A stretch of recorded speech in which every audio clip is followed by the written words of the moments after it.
Of party, ठीक है। तो on the basis of parties जो कॉन्ट्रैक्ट होता है वो होता है unilateral. On the basis of parties contract होता है यूनिलैटरल, और on the basis of parties contract होता है बाइलैटरल। एक बार में समझना, नहीं समझ आएगा तो मेरे को बताना, नहीं समझ आएगा। यूनिलैटरल कॉन्ट्रैक्ट मतलब होता है those contracts which are performed by only one party and not by other। एक ऐसा कॉन्ट्रैक्ट जहां सिर्फ एक ही पार्टी को परफॉर्म करना है और दूसरे को परफॉर्म नहीं करना है, उसे यूनिलैटरल बोलते हैं। एग्जांपल आप इसका सबसे बेस्ट दे सकते हैं गवर्नमेंट पेंशन। गवर्नमेंट पेंशन का ऐसा हिसाब होता है कि गवर्नमेंट को पेंशन देने वाली होती है और जो रिसीवर होता है वो सिर्फ पेंशन रिसीव करता है, उसको अपनी तरफ से कुछ नहीं करना होता है। उसने अपनी सर्विस दे चुकी है, सरकार का रूल है कि जो रिटायर हो गया अब उसको कुछ नहीं करना है, गवर्नमेंट अपने साइड से उसको एक पेमेंट करती रहेगी। तो यहाँ पे एक ही साइड से परफॉर्मेंस हो रहा है तो उसको यूनिलैटरल बोलते हैं। बात समझ आई कि नहीं आई ये बताओ? Yes sir. फिर से बोलूं, यूनिलैटरल कॉन्ट्रैक्ट वो है जहां है तो दो पार्टीज पर परफॉर्मेंस एक ही पार्टी को करनी है, दूसरी को सिर्फ परफॉर्मेंस रिसीव करनी है, खुद कुछ नहीं करना है। जैसे गवर्नमेंट पेंशन इसका बेस्ट एग्जांपल होता है। गवर्नमेंट को पेंशन देना होता है, हमें सिर्फ पेंशन रिसीव करना है, हमको अपनी तरफ से कुछ नहीं करना है। सिमिलरली जैसे कल को कोई देखना एक्सीडेंट हो जाता है, बड़ा ट्रेन एक्सीडेंट में, तो गवर्नमेंट कंपनसेशन देती है। गवर्नमेंट बोलती है हमारी तरफ से जो जिनके घर वाले मरे हैं उनको पैसा दिया जाएगा। तो ये फैमिली मेंबर्स को पैसा गवर्नमेंट की तरफ से मिलता है और इनको खुद से कुछ नहीं करना है। कितना क्लैरिटी है, समझ आ गया? हाँ या ना? दूसरा होता है बाइलैटरल। हाँ सब चैरिटी भी आ जाएगा क्या इसमें? नहीं, चैरिटी नहीं आता। चैरिटी क्यों नहीं आता? क्योंकि चैरिटी वॉइड है, अनएनफोर्सेबल है। चैरिटी हम अपनी इच्छा से करते हैं, ठीक है। यहाँ पे पेंशन फ्री में नहीं मिल रही है, सामने वाले ने कभी आपके लिए सर्विस दी होगी जिसके लिए आप उसको उस टाइम सैलरी देते थे।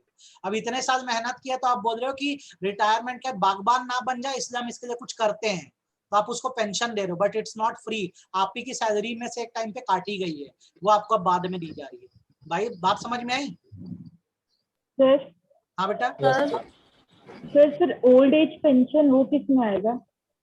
हर तरह की देखो पेंशन एक ही कैटेगरी में आती है। एक तो गवर्नमेंट पेंशन होती है जो गवर्नमेंट एम्प्लॉइज को मिलती है। जो ओल्ड एज पेंशन भी होती है वो आप ही की सेविंग में से आपको एक टाइम के बाद दी जाती है। तो जब तक आप कैपेबल रहते हो, आप पैसा सेव करते हो, जमा कराते हो इंस्टीट्यूशन में, जब आप रिटायर हो जाते हो या बूढ़े हो जाते हो तो वो पेंशन आपको प्रोवाइड की जाती है। आपको खुद से कुछ नहीं करना है अब अपनी तरफ से, तो वो भी यूनिलैटरल में आता है, ठीक है सर? हाँ बेटा बोलो। सर एग्जाम्पल फिर से समझा दोगे? एक मूवी देखे हो क्या, सदमा? देखे हो? नहीं। गाना सुना हुआ है, जिंदगी गले लगा दे? हाँ। यस। क्या होता है इस मूवी में, श्रीदेवी ना मेंटली अनसाउंड रहती है, वो कमल हसन को मिल जाती है स्टेशन में, तो इसकी पूरी देखभाल करने का काम, मतलब पूरी नेसेसरीज देने का काम कमल हसन करता है अपनी तरफ से। तो ये वन साइडेड एक्टिविटी है कि नहीं है? Yes sir. तो हम बोलते हैं कि क्योंकि एक साइड ही परफॉर्म कर रहा है तो ये यूनिलैटरल है। जनरली हम किसी से कॉन्ट्रैक्ट बनाते हैं तो दोनों साइड से परफॉर्मेंस आनी चाहिए। कई बार ऐसा होता है कि परफॉर्मेंस केवल एक साइड से ही आ रही होती है, तो उसे हम यूनिलैटरल कहते हैं। और एग्जांपल शीट की क्लैरिटी है? क्लैरिटी है। नेक्स्ट होता है बाइलैटरल। क्या होता है? बाइलैटरल। आप बता दो। बाइलैटरल मुझे बताने की जरूरत नहीं, आप बताओ क्या होता होगा? जिसमें दोनों पार्टी परफॉर्म करती है। दोनों पार्टी परफॉर्म करती। Those contract which are performed by both parties. जिसको दोनों पार्टीज परफॉर्म करे वो क्या कहलाता है? बाइलैटरल कहलाता है। अब बताओ, मेरी बात क्लियर है आपको? Yes sir. अच्छे से? Yes sir. जैसे मैं आदित्य को कहता हूँ कि आदित्य मैं अपना फ्लैट आपको सेल करूंगा, आदित्य इसके लिए मुझे पैसे देगा, मनी देगा, तो मुझे परफॉर्मेंस में फ्लैट देना है, आदित्य को परफॉर्मेंस में पैसे देना है, तो ये बाइलैटरल हो गया। बताइए कोई तकलीफ? No, no sir. Sir. No, sir. समझ आया? कहीं कोई डाउट आ रहा है क्या? छोटा मोटा बड़ा क्लियर है? सर partially executed और unilateral transfer में सर क्या डिफरेंस है? सर unilateral वो वाला था। पार्टली एग्जीक्यूटेड और यूनिलैटरल में क्या डिफरेंस है? यही Yes, sir. पार्टली एग्जीक्यूटेड में अभी एक ने कर दिया है, दूसरा भी परफॉर्म करेगा। उसको ऐसा नहीं है कि एग्जम्प्ट कर दिया, उसको परफॉर्म करना पड़ेगा। यूनिलैटरल में सिर्फ एक ही को परफॉर्म करना है, दूसरे को कभी भी परफॉर्मेंस नहीं देनी है। ठीक है? Yes, sir. और बताओ, एक और क्वेश्चन आना चाहिए आपकी तरफ से, एक क्वेश्चन और आना चाहिए, एक डाउट आना चाहिए, मैक्सिमम हर क्लास में आता है। मैं पूछूं? Yes. एक बात बताओ, बाइलैटरल में और एग्जीक्यूटरी में क्या डिफरेंस है?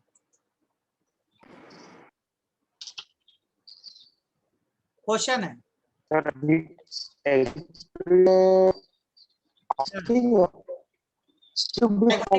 में दो पार्टीज को परफॉर्म करना होता है, बाइलैटरल में भी दो पार्टी को परफॉर्म करना होता है, तो डिफरेंस क्या आ रहा है?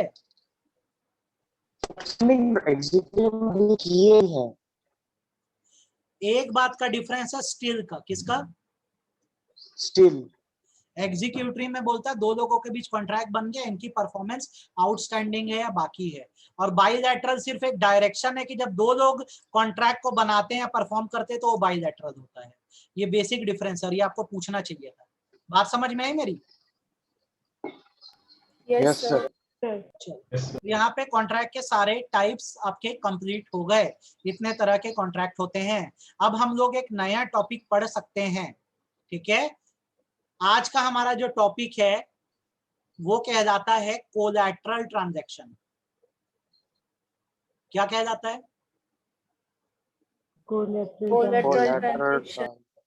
कोलैटरल ट्रांजैक्शन का मतलब होता है two transactions which are connected with each other। दो ट्रांजैक्शन जो एक दूसरे से कनेक्टेड है and has effect on each other.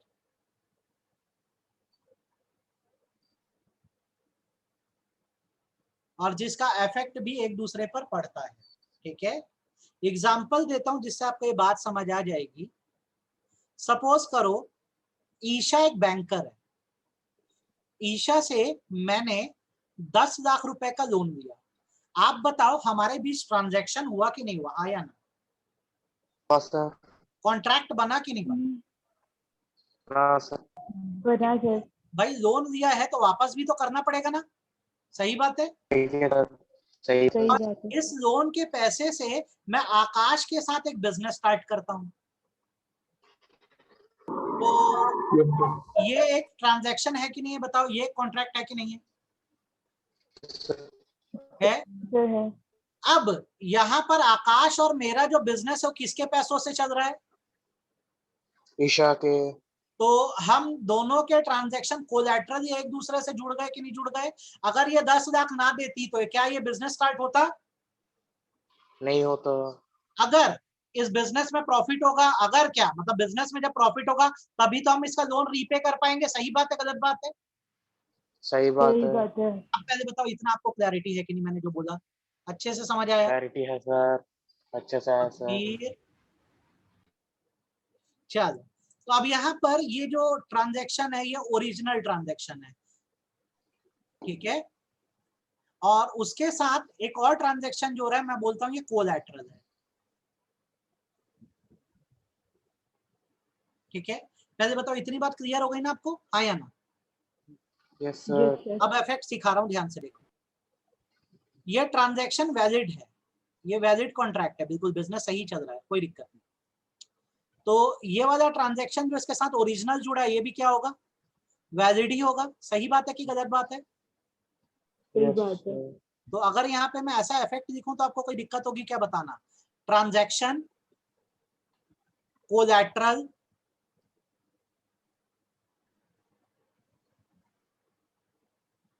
with valid transaction is valid. अगर आपका ट्रांजैक्शन कोलैटरल ट्रांजैक्शन जैसे ही वैलिड है तो आपका ट्रांजैक्शन भी वैलिड है। फिर से बोलूं, आपका अगर कोलैटरल ट्रांजैक्शन वैलिड है तो ओरिजिनल भी वैलिड ही माना जाता है। इसमें कोई तकलीफ आपको? हाँ या ना? क्लियर है? दोनों ही ट्रांजैक्शन वैलिड है। अगर मैं बोलता हूँ कोलैटरल ट्रांजैक्शन वैलिड है तो ओरिजिनल भी वैलिड होगा। अब थोड़ा सा बदलता हूँ चीज को, सेम एग्जांपल देते हैं। ओरिजिनल ट्रांजैक्शन और इधर मैं देखता हूँ कोलैटरल। ओरिजिनल ट्रांजैक्शन ईशा के साथ है, मैंने उसे 10 लाख रुपए लोन दिया है और इसके साथ मैं आकाश के साथ बिजनेस कर रहा हूं। अब एक बात बताओ, अगर मुझे कुछ हो जाता है, जैसे मैं अनसाउंड माइंड का हो जाता हूं, पागल हो जाता हूं, तो मेरा और आकाश का ट्रांजैक्शन क्या होगा, वैलिड की वॉइड? void, void, void, अब ये बताओ, ईशा को लोन का पैसा वापस करना है कि पैसा डूब गया है? डूब गया, डूब गया वापस सर। डूब गया। भाई कभी भी याद रखना, जब आप लोन किसी को देते हो तो ऐसे नहीं है कि छोड़ दिए, मुझे कुछ हो गया है तो मेरे घर वालों से मांगोगे, आप आकाश से रिकवर करोगे, लोन ऐसे डूबने नहीं दिया जा सकता। मेरी बात समझ आई? तो ईशा बोलेगी जमशेद सर पागल हो गए, तो क्या हुआ आकाश, तुम तो हो साउंड माइंड हो, तुम मेरा पैसा वापस करो, नहीं तो तुम लोग अपनी प्रॉपर्टी बेच कर मेरा पैसा लाओ। तो अगर एक ट्रांजैक्शन वॉइड हो जाता है, कोलैटरल ट्रांजैक्शन, तो ओरिजिनल ट्रांजैक्शन पर कोई फर्क नहीं पड़ता, ये वैलिड ही रहता है, सामने वाला अपना पैसा रिकवर कर सकता है। मेरी बात समझ आई कि सिर के ऊपर से गई? ये बताओ। आ गई? और एग्जांपल चाहिए कि सपोज करो हम जिस शॉप में काम करते थे, शॉप में आग लग गई तो हम लोग का तो बिजनेस डूब गया, हमारा कॉन्ट्रैक्ट वॉइड हो गया, पर ईशा बोलेगी मेरे को इस बात से कोई मतलब नहीं है, मेरे को मेरे पैसे चाहिए, तो उसको उसके पैसे देने पड़ेंगे, ये वाला ट्रांजैक्शन वैलिड ही होगा। तो अपन यहाँ नीचे ऐसे लिख सकते हैं, a transaction collateral to void transaction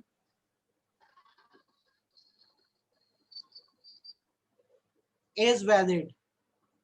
अगर ट्रांजैक्शन वॉइड हो जाए तो उससे जुड़ा हुआ ट्रांजैक्शन फिर भी क्या माना जाता है, वैलिड माना जाता है। क्या ये आपको ट्रीटमेंट याद रहेगा? Yes sir. Yes sir. वो जुड़े हुए ट्रांजैक्शन कोलैटरल कहलाते हैं। मैं ये बोल रहा हूं कि अगर ट्रांजैक्शन का एक हिस्सा वॉइड हो गया तो आप पे फर्क नहीं पड़ना चाहिए, आपका ट्रांजैक्शन अभी भी क्या रहेगा, वैलिड ही रहेगा। वैलिड। क्लैरिटी है? समझ आया कि सिर के ऊपर से गया? वैलिड के साथ ट्रांजैक्शन जुड़ा हुआ भी वैलिड होता है, वॉइड भी हो जाए ट्रांजैक्शन तो उसके साथ जुड़ा हुआ ट्रांजैक्शन वैलिड ही रहता है। इसमें कोई तकलीफ है क्या? No sir. क्लियर है? तीसरी बात लो और इसको कंप्लीट कर दो। ट्रांजैक्शन है, दूसरा ट्रांजैक्शन है। ईशा से मैंने लोन लिया, सर कितना लोन लोगे आप? चलो दिया यार, 10 लाख का लोन लिया, और किसके साथ बिजनेस कर रहा हूं? हम लोग ड्रग सेलिंग का काम करते हैं। कौन सा काम करते हैं? तो ये बताओ वैलिड है, वॉइड है कि इलीगल? इलीगल। इलीगल है। तो हम दोनों कहां जाएंगे, मैं और आकाश? जेल। जेल। जेल जाएंगे। तो अब ईशा पैसा रिकवर कर पाएगी क्या? नहीं, सर कर लेगी फैमिली मेंबर वगैरह से। जब कोर्ट ऑफ लॉ में रिकवर करने जाएगी ना, तो कोर्ट ये बोलेगा आपको पैसे देख के देने चाहिए थे, आपने कैसे इलीगल वर्क के लिए पैसा दे दिया, तो आपका पैसा डूब गया, हम कुछ नहीं कर सकते। समझे बात को? कभी भी लोन लेने से पहले इंटेंशन क्लियर होना चाहिए। अगर आपने इलीगल वर्क के लिए पैसा दिया, ये दोनों जेल जाएंगे तो आपका भी पैसा नहीं मिलेगा। तो याद रखना, ट्रांजैक्शन कोलैटरल, अरे यार स्पेलिंग कैसे मिस्टेक कर रहा हूं मैं, collateral with illegal transaction shall be tainted, TAINTED, tainted मतलब होता है कनेक्टेड, with illegality। ये ट्रीटमेंट देखो, tainted with illegality and shall be void, ये ट्रांजैक्शन void होगा। तो ट्रीटमेंट देख लो, ऐसा होता है, वैलिड के साथ जुड़ा हुआ ट्रांजैक्शन वैलिड ही होता है, वॉइड के साथ भी जुड़ा हुआ ट्रांजैक्शन वैलिडी वैलिड इलीगल के साथ जुड़ा हुआ ट्रांजैक्शन, टेंटेड, टेंटेड मतलब कनेक्टेड विथ इलीगैलिटी, या इसको हम क्या बोलते हैं, VOID वॉइड। कंसेप्ट समझ आया कि एकदम पल्ले नहीं पड़ा, सिर के ऊपर से गया, ये बताओ। समझ आया सर। आगे सर जो सेकंड पॉइंट है बेटा आवाज कट रही है, फिर बोलो। सर, सेकंड पॉइंट है sir, transaction related to transaction कौन सा, ये वॉइड वाला? Second sir. हाँ, ये वर्ड वॉइड में बेटा ऐसा है कि देखो, ये ना इम्पॉसिबल सर्कमस्टेंसेस के कारण हो रहा है ना, इसमें आकाश की कोई गलती था, मेरी कोई गलती थी, कुछ ऐसा हुआ कि हमारा ट्रांजैक्शन खत्म हो गया। तो अगर मैं ईशा को जाके एक्सक्यूज भी दूंगा तो ईशा इस एक्सक्यूज को नहीं सुनेगी, वो बोलेगी कि सर आप बिजनेस जैसे कर रहे थे मुझे मतलब नहीं था, लीगल तो था ना आपका, बिजनेस डूब गया, वॉइड हो गया, मेरा पैसा मेरे को आप कैसे भी ला कर दो। वो नहीं मान सकती इस चीज को। तो जब तक आप सही काम कर रहे थे और वो काम वॉइड हुआ तो उसके साथ वाला ट्रांजैक्शन पूरा करना ही पड़ेगा। जैसे आप खुद सोचो, एक मिनट, हाँ, अभी लॉकडाउन लगा है तो मैं बैंक की EMI नहीं चुका पा रहा हूं, तो क्या बैंक इसको एक्सक्यूज के तौर पे ले सकता है कि विथ इंटरेस्ट मेरे से और पैसा वसूलेगा? आप बताओ। एक्सक्यूज के विथ इंटरेस्ट और पैसा वसूलेगा। बैंक का बोलना है भाई लॉकडाउन है, तुम जानो ना, हम क्या कर सकते हैं उसमें, आपका जो इंटरेस्ट बन रहा है वो बन रहा है। तो आपको ये बात याद रखनी है कि अगर आपका कॉन्ट्रैक्ट डूबता है, आपका ट्रांजैक्शन डूबता है, तो सामने वाली पार्टी को उससे कोई मतलब नहीं होता है, वो आपसे क्लेम जरूर करेगा आके, ठीक है, वो आपसे पैसा मांगेगा ही मांगेगा। मेरी बात समझ में आई, हाँ या ना? Yes sir. और बताओ, यस सर। ये क्लियर है? कोलैटरल पूरा अच्छे से? हाँ सर, अपन जैसे किसी से पैसे उधार लेके बिजनेस करते हैं तो उसको कोलेटरल ट्रांजैक्शन बोलते हैं। बहुत सारी चीज, ऐसा जरूरी नहीं है खाली पैसे उधार की बात है। मैं तुमसे सामान दे देता हूँ, चलो तुम्हारा घर देता हूँ और तुम्हारे घर में मैं किसी और के साथ बिजनेस करता हूँ, ये भी तो कोलैटरल है कि नहीं? मैं तुम्हारी शॉप किराए पे दे देता हूँ और किसी से बिजनेस करता हूँ, तो ये भी कोलैटरल है कि नहीं है? अब मेरा बिजनेस डूब गया मान लो, तो तुम मुझे छोड़ दोगे क्या? मेरे से रेंट दोगे कि नहीं दोगे? लूंगा। बस, आई बात समझ में? यस। अब ये जैसे मेन चैप्टर आपका कंप्लीट हो गया। इसमें मैंने आपको याद होगा जब चैप्टर शुरू हुआ था तो एक बात बोली थी कि जब सब खत्म हो जाएगा तो ये मैं आपको बताऊंगा कैरेक्टरिस्टिक्स में। आप जरा आ जाओ थोड़ा सा, एक मिनट। हाँ, आपको जब सब खत्म हो जाएगा तो मैंने बोला था 2 वर्ड्स, जस इन पर्सोनैम और जस इन रैम। ये मैंने बोला था आपको, शायद मैं आपको बाद में बताऊंगा, है ना? Yes sir. तो आप इसको थोड़ा सा अच्छे से सुन लो। जब मैं इस वर्ड को यूज करता हूं जस इन पर्सोनैम, तो ये एक लैटिन अमेरिका का वर्ड है। यह जस का मतलब होता है राइट, इन का मतलब होता है अगेंस्ट, और पर्सोनैम का मतलब होता है पर्सन इन द कॉन्ट्रैक्ट। इसका मतलब होता है, ध्यान से सुनना, मेरी बात को अच्छे से समझना, a legal right during the contract.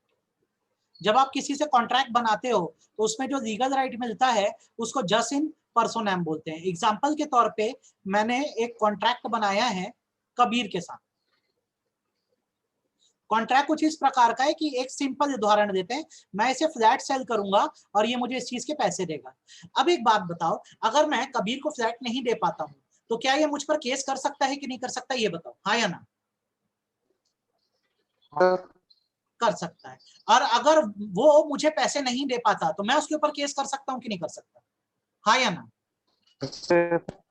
तो जस्ट इन पर्सोनैम का मतलब होता है जब भी आप किसी के साथ कॉन्ट्रैक्ट बनाते हैं तो आप दोनों ही पार्टीज को एक दूसरे के ऊपर लीगल राइट मिल सकता है।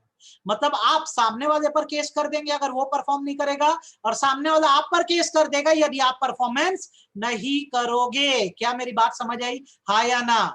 तो मैं किसके ऊपर केस कर सकता हूं? मैं कबीर के ऊपर केस कर सकता हूं, और कबीर किसके ऊपर केस कर सकता है? मेरे ऊपर केस कर सकता है। इसे जस इन पर्सोनैम बोलते हैं। आप बताओ, आपको जस इन पर्सोनैम क्लैरिटी से समझ आया कि नहीं आया? हाँ या ना? Yes sir. Yes sir. Yes, sir. दूसरा होता है जस्ट इन रैम। क्या होता है? Just in RAM. और इसको बहुत अच्छे से बेटा याद रखना, पर्सोनैम और रैम। जस्ट मतलब आप जानते हो क्या होता है? राइट। Right. इन मतलब? Against. रैम का मतलब होता है गुड्स ऑब्लिक होल वर्ल्ड। इसका मतलब होता है a legal right after the contract. Contract के बाद जो लीगल राइट होता है, आफ्टर द कॉन्ट्रैक्ट मतलब होता है, अच्छे से लिख देता हूं और आपके समझने के लिए, इसका मतलब होता है after the completion of contract. वो लीगल राइट जो कॉन्ट्रैक्ट खत्म होने के बाद आपको मिलता है उसे जस्ट इन रैम बोलते हैं। यहाँ पे एग्जांपल को बढ़ाओ। मैंने कॉन्ट्रैक्ट किया है किसके साथ? कबीर के साथ। कबीर को क्या सेल करने वाला हूँ? फ्लैट। कबीर मुझे क्या देने वाला है? पैसे। राइट, सही बात है। Yes, sir. अब कॉन्ट्रैक्ट अगर कंप्लीट हो जाता है, खत्म हो जाता है, तो मुझे क्या मिल गया बताओ? पैसा. मुझे क्या मिला? पैसा। कबीर को क्या मिला? Flat. तो उस फ्लैट पे अपना किसका राइट है? आगे से फ्लैट पे किसका अधिकार है? मेरा. कबीर का राइट है। कबीर कोई का. भी तुमसे कब्जा करने आएगा या छीनने आएगा, तुम उस पर केस कर सकते हो कि नहीं? हाँ या ना? फ्लैट की कीज तुम्हारे पास है, तुम ओनर हो, कोई भी कब्जा करने आएगा केस कर सकते हो कि नहीं? तुमसे कोई ये फ्लैट Yes, sir, कर सकता है? नहीं छीन सकता है ना? No. और मेरे पास जो पैसे आए हैं वो फ्लैट बेच कर आए, अब से ये पैसे मेरे हैं। सही बात है। Yes, sir. तो क्या कोई भी सही दुनिया का इंसान इस पैसे पे क्लेम कर सकता है? No, sir. नहीं कर सकता। तो जब कॉन्ट्रैक्ट खत्म हो जाता है तो हमें जो भी चीज रिसीव होती है उस पर हमारा राइट होता है। इसे जस्ट इन रैम बोलते हैं। क्या बोलते हैं? Just in RAM. आप बताओ, आपको पर्सोनैम और रैम समझ आया कि सिर के ऊपर से गया? सर ये पर्सोनैम का एग्जांपल एक बार और बताओ ना।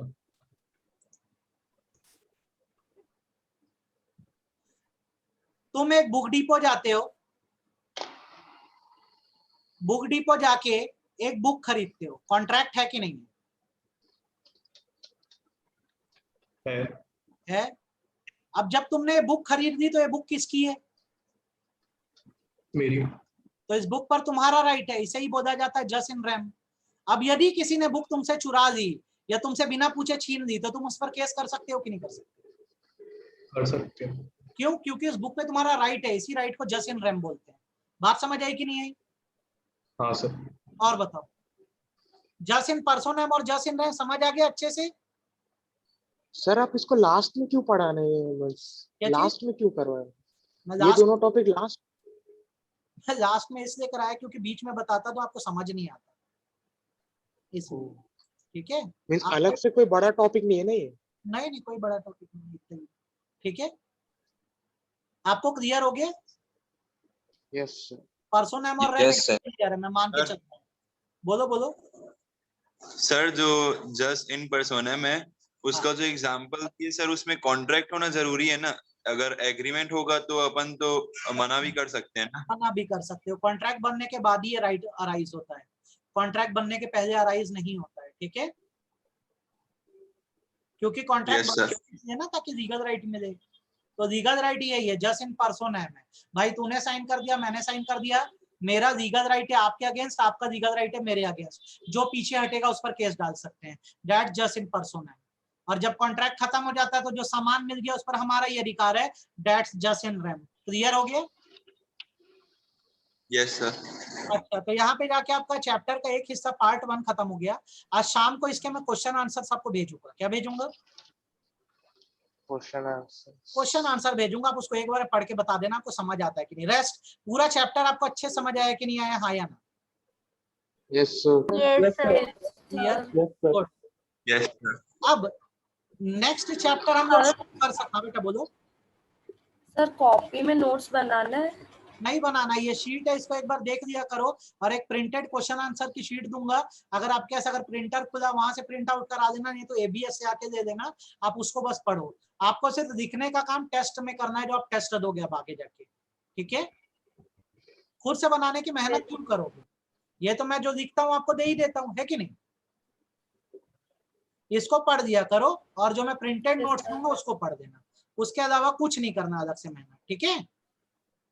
Sir study material. Yes, sir. Study material मतलब तू ICAI वाला बोल रहा है? Yes sir. उसका करस्पॉन्डेंस जब पढ़ेंगे ना अपन, पार्ट भी उसमें काम पड़ेगा। लॉ में मैं जो नोट्स दूंगा बस वही पढ़ना, वो बुक से बहुत ज्यादा है और बहुत अच्छा है, ठीक है? Yes sir. अब मेरी बात को ध्यान से सुनो, एक चैप्टर हो गया बेसिक्स ऑफ कॉन्ट्रैक्ट, तुम अगला चैप्टर आज शुरू कर दो, ठीक है? और कल इसको और आगे कंटिन्यू करेंगे। आज से हम पार्ट 2 चालू कर रहे हैं, दूसरा चैप्टर चालू कर रहे हैं इसमें। कॉन्ट्रैक्ट एक्ट में 10 चैप्टर टोटल पढ़ने, एक हो गया है, आज से दूसरा शुरू कर रहे हैं और इसका नाम है ऑफर एंड एक्सेप्टेंस। क्या नाम है? Offer and exception. इस चैप्टर में हम पढ़ेंगे ऑफर के बारे में, इस चैप्टर में हम पढ़ेंगे एक्सेप्टेंस के बारे में। तो अभी हम जिससे शुरुआत कर दे रहे हैं वो है ऑफर से। आपको एकदम ऑर्गेनाइज मैनर में मैं एक एक चीज बता रहा हूँ। स्टडी मटेरियल का इशू ये है, एक टॉपिक अगर शुरू में दिया है तो दूसरा टॉपिक आखिरी में फेंक दिया है, तो भूल के भी इसको छूने वूने की कोशिश मत करना, भी चकरा जाओगे क्या क्या जीवन में हो गया, ठीक है? आप एकदम प्रॉपर वे में करो। आपने पहले कॉन्ट्रैक्ट टैग का बेसिक सीख लिया है, आपको टाइप्स पता है, अब आप ऑफर एक्सेप्टेंस चालू करे हो। और इसमें मैं आपको सबसे पहले बताने वाला हूँ ऑफर के बारे में, और इसका सेक्शन है 2A। चलो आप बताओ ऑफर किसको बोलते हैं? ऑफर किसको कहा जाता है बताओ? सर जब एक पार्टी दूसरे पार्टी को किसी एक्शन में इन्वॉल्व होने के लिए प्रपोज करता है उसको ऑफर कहते हैं। अच्छा, तो यहाँ पर ये पार्टीज कौन कौन सी होनी चाहिए? सर साउंड माइंड का रहना चाहिए, एटलीस्ट 2 पार्टीज रहने चाहिए, माइनर नहीं रहना चाहिए, किसी भी ड्रग्स के इन्फ्लुएंस में नहीं रहना चाहिए। आप ना हमेशा याद रखना, जब आप ऑफर की बात करते हो, ऑफर करने वाले पर्सन को ऑफरर कहते हैं। क्या कहते हैं? ऑफरर ऑफर या प्रपोजर। आप फोकस किस पे रखना? ऑफरर वर्ड पे रखना, ठीक? ऑफरर कहते हैं, प्रपोजर कहते हैं जो ऑफर करता है। जो हाँ कहता है उसको ऑफरी कहते हैं। क्या कहते हैं? ऑफरी या एक्सेप्टर। पहले तो इस बात को दिमाग में आप बिठा लो, ऑफर करने वाले को ऑफरर कहते हैं, एक्सेप्टेंस ये देने वाले को या हाँ कहने वाले को ऑफरी कहते हैं। क्या मेरी बात थोड़ी बहुत समझ आई? Yes sir. मैं आपको अगर ऑफर करूंगा तो मैं ऑफरर हूं, और आप हाँ कहोगे तो आप कौन हो? ऑफरी हो। आपका एक और नाम है, आपको एक्सेप्टर भी कहा जाता है। चलो बोलो, ये क्लियर है? Yes sir. Yes sir. अब मैं आपको जो ऑफर को डिफाइन कर रहा हूं, आप ध्यान से डेफिनेशन देखो, नहीं समझ आएगी तो मेरे को बताना कि नहीं समझ आएगी। Offer refers to when one person, अपन ब्रैकेट में लिखेंगे offerer, expresses his willingness to do or abstain, ABSTAIN, abstain मतलब होता है not to do anything to other person, bracket में offeree, with the intention of obtaining consent। जब एक इंसान दूसरे इंसान को कुछ करने या ना करने के लिए कहता है, इस इंटेंशन के साथ कि सामने वाला उस पर अपनी कंसेंट दे देगा या हाँ कह देगा, तो इसे ऑफर करना कहते हैं। जैसे मैं ये कहता हूं कि नारायण, मैं आपके साथ बिजनेस करना चाहता हूं, तो मैं यहाँ ऑफरर हूं, मेरी एक विलिंगनेस है कि मैं आपके साथ बिजनेस करूं, I want to do something, और मैं चाहता हूं आप इस पर हाँ बोलो, तो ये एक ऑफर है। आप बताओ आपको ऑफर क्या है, समझ आया कि नहीं आया? आप बोलो आपको ऑफर समझ आया कि नहीं? जब एक इंसान क्या कर रहा है, अपनी इच्छा दूसरे इंसान को बता रहा है किसी काम को करवाने या ना करवाने के लिए। मैं बोलता हूं नारायण, मैं चाहता हूं आज तुम ना आओ, बोलता ओके सर, तो उसने मेरे बोलने पर, मेरी इच्छा पर कुछ नहीं किया। तो आप हमेशा याद रखो, ऑफर करने के लिए 2 लोग चाहिए, एक ऑफरर एक ऑफरी। यहाँ पे आप पॉजिटिव एक्टिविटी भी कर सकते हो, काम करवा भी सकते हो, और काम करवाने से रुकवा भी सकते हो। और इंटेंशन जो होता है वो सामने वाली पर्सन का कंसेंट देना होता है। ईमानदारी से बताओ, समझ आई कि नहीं बात? Yes yes sir sir yes sir. इससे अपने 3 एलिमेंट निकल के आ रहे हैं। Element number 1, a person can not make offer to himself. एक पर्सन खुद को ऑफर नहीं कर सकता। Offer must be made to other person. सही बात है गलत बात है? सही बात है सर दूसरी बात जो पता होना चाहिए वो ये है कि there must be a positive activity और नेगेटिव एक्टिविटी। या तो आप काम करवाते हो या काम को रुकवाते हो, इसमें कोई तकलीफ? नो सर दोनों बातें समझ आई कि नहीं है? अच्छे से ये बोलो।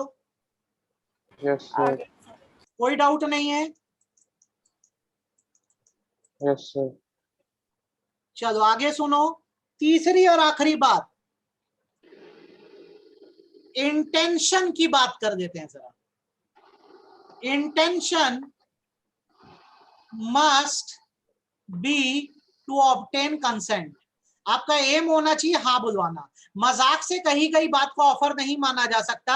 आपका इंटेंशन होना चाहिए कंसेंट करवाना, हाँ बुलवाना। आप जब किसी को अपनी फीलिंग बता रहे हो, विलिंगनेस बता रहे हो, तो आप चाहते हो कि सामने वाला उस पर हाँ बोले। मजाक में कही गई बात को ऑफर नहीं माना जाता। अब बताओ ऑफर के बारे में इतनी चीज आपको समझ आई कि नहीं? यस सर ऑफर का सेक्शन क्या है? क्लियर है? क्या सेक्शन है ऑफर का? 2A ए। ऑफर करने वाले को क्या बोलते हैं हम लोग? ऑफरर और ऑफर एक्सेप्टेंस देने वाले को? Offeree offeree. डेफिनेशन समझ आई कि नहीं? जब ऑफरर अपनी विलिंगनेस बताता है काम को करवाने या एब्सटेन करवाने के लिए दूसरे पर्सन को, किस इंटेंशन के साथ?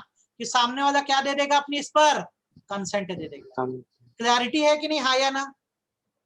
यस सर है सर। 3 बातें। ऑफर कभी भी खुद को नहीं होता। ऑफर हमेशा किसको होता है?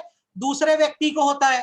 ये पॉजिटिव एक्टिविटी के लिए भी हो सकता है और नेगेटिव एक्टिविटी। काम करवाना मतलब पॉजिटिव, रुकवाना मतलब नेगेटिव। और यहाँ इंटेंशन आपका क्या होना चाहिए? कंसेंट देना। क्या ये चीजें आपको क्लियर है? हाँ या ना? Yes sir. सभी लोगों को बताओ अच्छे से क्लियर है कि नहीं है? Yes sir. Yes sir. कोई डाउट नहीं है? यस सर ईशा समझ में आया? लवनी समझ में आया? श्रेया वंदना समझ में आया? हाँ या ना? अच्छा आकाश कबीर यस सर जोर से बोलो। Yes sir yes sir. ये क्लियर है? तो ऑफर के बारे में आपने एक बेसिक जान लिया है। कल की क्लास में हम लोग ऑफर कैसे कैसे होते हैं और ऑफर के रूल्स क्या पढ़ेंगे। आज क्लास इतनी रहेगी, ठीक है? Yes thank you sir attendance ले देने दो बस अपनी। एब्सेंट कौन कौन है आज? चलो कोई नहीं, अटेंडेंस एक बार आपकी मैं करूँ। 1 मिनट बस रुकना, छोड़ना मत ग्रुप को।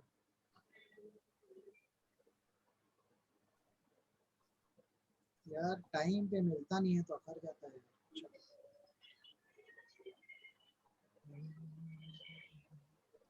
That's it. कल मिलते हैं, इसके आगे Thank you, करेंगे। चलो bye bye. Thank you sir thank you sir thank you sir.